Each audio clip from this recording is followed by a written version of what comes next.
It's the commencement speech season. People from all walks, many of them prominent, are asked to address the graduating class of 2024. I have never been asked to do a commencement address, so I've decided to do one anyway. I'm Larry Fedoric, and this is Later That Same Life. On each weekly podcast episode, a different topic, discussion, or story from our lives. Season 13, Chapter 2. My Commencement Speech. Commencement is really an American term. In Canada, we call it graduation, or the snobbish convocation. Commencement implies that the graduating class is now beginning their real lives after years of education. It's a nice way to look at it. But in Canada, we don't think of it as a beginning. It's a graduation from one level to another. To convocate actually means to summon or call together. So theoretically, what you're having is a convocation on a graduation of commencement. This is probably why no one has ever asked me to address their class. Post-secondary institutions, especially the big ones, go out of their way to find a good commencement speaker. A keynote speaker, if you will. Usually they pay for the person's expenses and then confer upon them some honorary doctorate of letters or something, i.e. a fake degree. It is amazing how many famous people are asked to do commencement addresses. This year alone, Roger Federer, Jerry Seinfeld, Chelsea Manning, Pat Sajak, Joe Biden, Kamala Harris, Bernie Sanders, Steve Wozniak, Angela Bassett. We had the President of the United States do our commencement address. Who did you have? Pat Sajak? Yeah, he was good and all. He just left out all the vowels. It was kind of hard to understand what he was saying. By the way, I recommend you YouTube search Jerry Seinfeld's speech at Duke. A great commencement address. It really doesn't matter who speaks at your commencement. Taylor Swift has done one. Will Ferrell.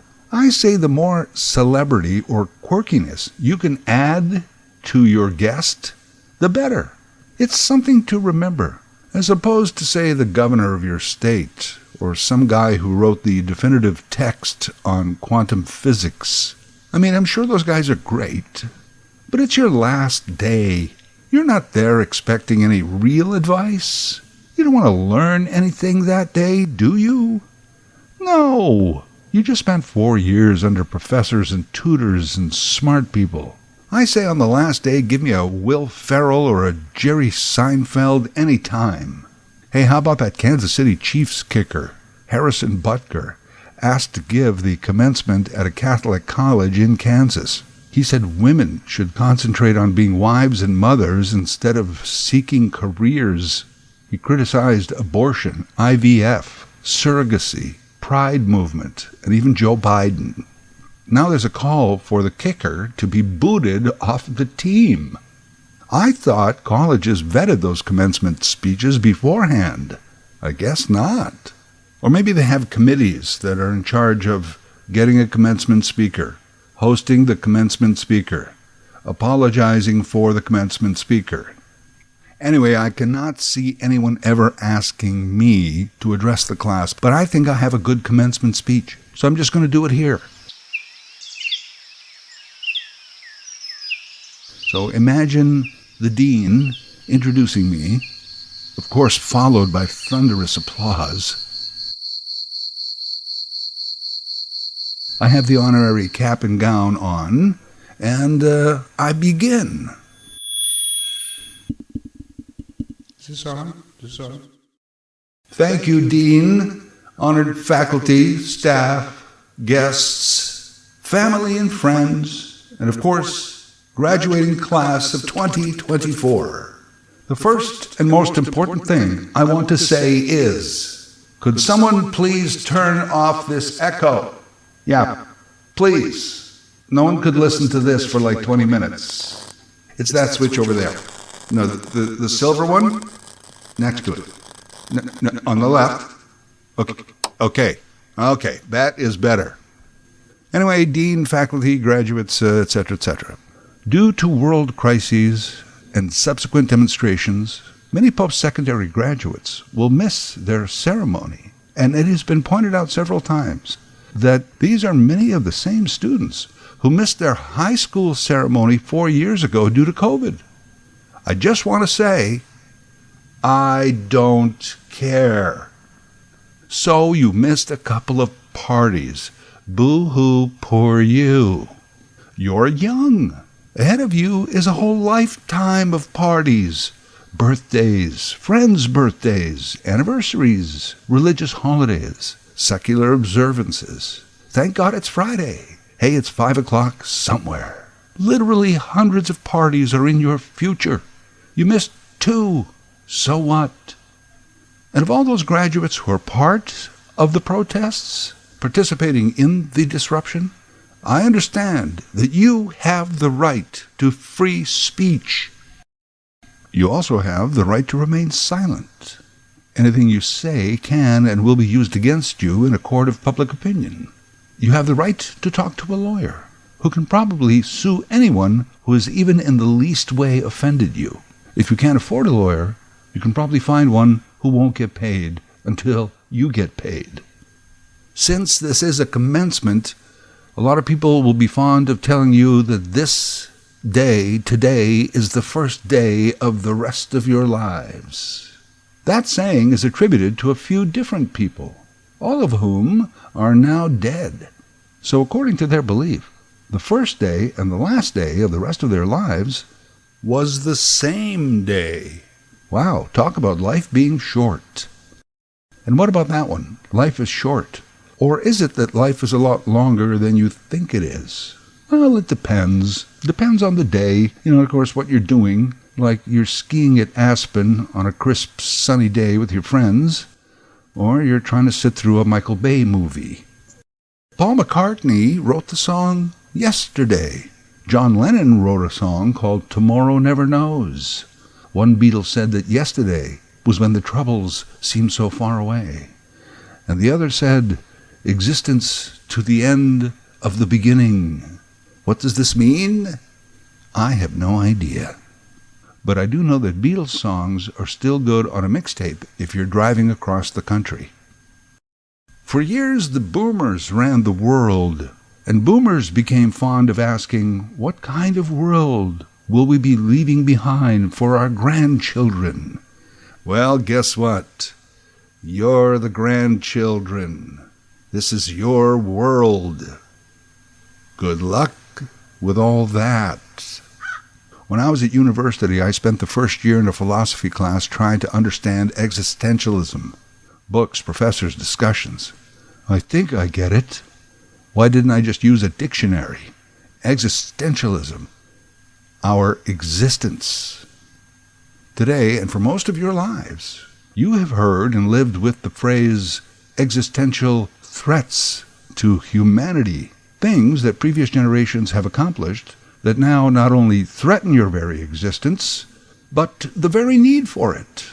AI, climate change, pandemics, nuclear annihilation, even populism. So go out into the world, but understand there's landmines everywhere. Did I already say good luck with all that? I did? Aye, well, it bears repeating. Boomers, especially the older ones, also took a lot of their advice from something called Desiderata. It's a poem. They bought posters of the words, inked in the finest calligraphy, and they had them framed and hung them over their lava lamps next to their hi-fis and record collections, so that the words were there every day for them to read, or perhaps somehow magically seep into their malleable skulls through pure osmosis. Ever heard Desiderata? Go placidly amid the noise and haste, and remember what peace there may be in silence. As far as possible, without surrender, be on good terms with all persons.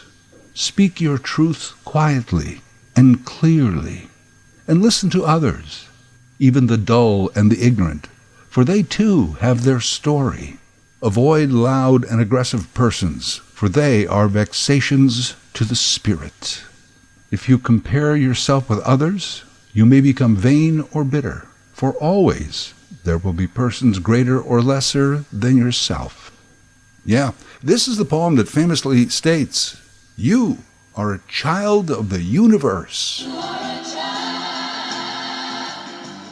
No less than the trees and the stars. You have a right to be here. Pretty good, huh? I'm going to skip to the end. With all its sham, drudgery, and broken dreams, it's still a beautiful world. Be cheerful. Strive to be happy. Yeah, that's Desiderata, written by an American poet, Max Ehrmann, in 1927. It never really caught on in his lifetime. Decades later, someone put it in a book of inspirational poems. The hippies got a hold of it. You know, they made the posters and the t-shirts, and they lived their lives by it. Could do worse. Somehow, though wonderful, these words and lessons didn't get passed down to you, did they? Avoid loud and aggressive people? Hell, today we vote for them. Find peace in silence? Speak your truth quietly? Don't compare yourself to others? That's the polar opposite of today's world. And it's the polar opposite of you, the graduating class of 2024. You now are certified as having a higher education. You may even, in fact, be smarter than you were 4 years ago. This makes you a highly valued individual member of our society. And more importantly, it makes you in debt for the rest of your life. Educators are like the drug dealers of our day. You want to try learning? You want knowledge? Okay, the first few years are free, but if you want the good stuff, it's going to cost you. Yeah, and you know, once you get hooked on education, there's no turning back. Oh, I know some manage. They go cold turkey. They promise themselves never to learn anything again. And then, you know, they go into politics. The more we price people out of higher education, the worse off we will be in the long run. Oh, I get it. We need everybody. How many professors does it take to change a light bulb? None. None of them have a clue. They call a guy. One engineer can design a bridge, but we need hundreds of steel workers and welders in order to get it built. I'm not saying we shouldn't encourage people to enter the trades, but we have to stop financially punishing those who want to get a degree. There is a thought out there, by the way, that learning a trade should be more like high school. You know, where you got to pass shop class, but you also have to take civics, literature, and humanities. So at the end of the day, you can be a more socially conscious construction worker. How about that? And if you graduates are going to affect change in the world, I have a personal request. Can you refine the cancel culture? Don't end it, just refine it. I kind of like cancel culture. When someone's values are exposed and they are the opposite of mine, I cancel them. I don't go to their movies or buy their music or the products that they endorse. That's my personal decision. I may even recommend that you do the same, but if you don't, that's your decision. You know, the Kansas City Chiefs kicker with his opinions on women and gay people et al. People wanted him kicked off the team for those views. But if I'm a Kansas City Chiefs fan, and he can win another Super Bowl with one swipe of his foot, what do I care what he thinks about abortion? Now, if he ends up being my kid's first grade teacher, or joins my bowling team, or, runs for president, well, that's different. I have an opinion, and I make a choice. Cancel culture should be refined, boiled down to just individuals and maybe small groups. And just because any one of you can potentially reach millions of people on social doesn't mean you should. Speaking of social and connectivity in general, as soon as you put a screen between you and someone else, it ceases to be an actual human contact. Before you do anything on an electronic device, ask yourself, could this be replaced with a real human interaction with an actual other person?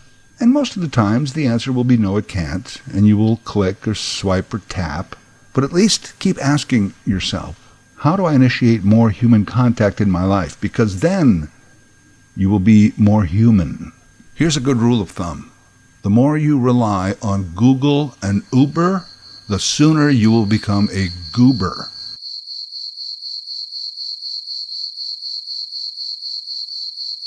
And again, since this is commencement and you're going out into the world and blah, blah, blah, and starting your life, I looked up a couple of saws, sayings about life. What is life? Here's a few of the favorites I'd found. Life is like a boxing match. Defeat is declared not when you fall down, but when you refuse to stand again. Life is also like a boxing match because it can be just as sweaty. Life is like drawing without an eraser. Or the high-tech version, writing without autocorrect or an undo button. Oh man, if life only had an undo option. Here's one we've all heard, of course. Life is like a box of chocolates. You never know what you're going to get. Especially if you're too lazy and stupid to decipher the legend diagrams that are printed clearly under the lid. Life is like a book. Some chapters sad, some happy, some are exciting. But if you never turn the page, you'll never know what the next chapter brings. I know what you're saying. What's a book? Oh, this one's good. It's a little long, but life is like a camera. Just focus on what is important, capture the good times, develop from the negatives. And if it doesn't work, take another shot. And of course, remember that these days, all images can be digitally altered to fool even the experts. Life is like the ocean. It can be calm and still, or rough and rigid. But in the end, it's always beautiful. And it killed almost everyone on the Titanic. Life is like riding a bicycle. To keep your balance, you must keep moving. And by the way, screw you, I'm riding on the sidewalk. And lastly, perhaps most appropriate for a graduating class, life is like a great teacher who just keeps repeating the lesson until you learn it, but then eventually has to fail you and send you to shop class. Here's a couple of sayings I actually do subscribe to. Life is not measured by the breaths we take. Life is measured by the breathtaking moments. Also, whatever you do may seem insignificant, but it is important that you do it. That one's from Gandhi, the Mahatma. Think of this. If you don't know where you're going, any road will get you there. And you know what? For this last little bit, you can turn the echo back on. Could you turn the echo back on? The other, it's that switch there. Nope. One over. Okay. Hello. Go placidly amid the noise and the haste. And if you have any questions, I'll be at the bar.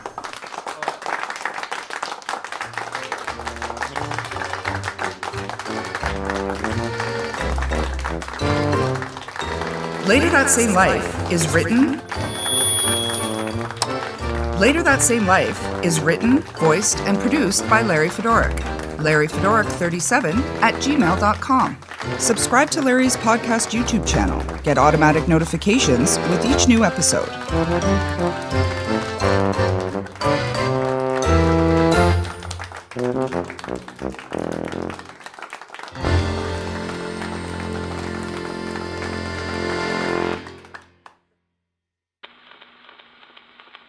Because you said you did a podcast, so I wrote this little song called Mr. Podcast. My name is Larry. What are you going to talk about? Mr. Podcast. You keep us informed. We have good points.